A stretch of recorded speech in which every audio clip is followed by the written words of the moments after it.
खैरपुर नातन शाह में बाइक की ज्यादतियों के खिलाफ शहरी सरापा एहतजाज। अली अकबर कोसो नामी शहरी ने मासूम बच्चों के हमरा पाकिस्तान प्रेस क्लब के सामने एहतजाजी मुजाहरा किया। मजीद जानते हैं इस रिपोर्ट में। खैरपुर नातन शाह में भाई की ज्यादतियों के खिलाफ शहरी सरापा एहतजाज है। अली अकबर कोसो नामी शहरी ने मासूम बच्चों के हमरा पाकिस्तान प्रेस क्लब के सामने एहतजाजी मुजाहरा किया। इस मौके पर उनका कहना था कि सगा भाई मोहम्मद अली खोसो जायदाद के लिए जान का दुश्मन बना हुआ है। उनका कहना था कि भाई ने दुकान पर कब्जा कर लिया है।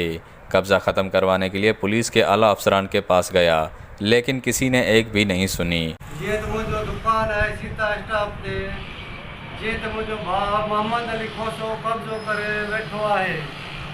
आओ बाला ऑफिसर ते वियो आया, मुझी तदार पहुंचो थे असांजे बचड़नि खे तहफ़ुज़ फराहम कयो वञे। असांजे जान ऐं माल जो नुक़सानु जेको बि थियो उनजो ज़िम्मेवार मुंहिंजो भाउ आहे मोहम्मद अली खोसो ऐं उनजो पुटु फारूक खोसो।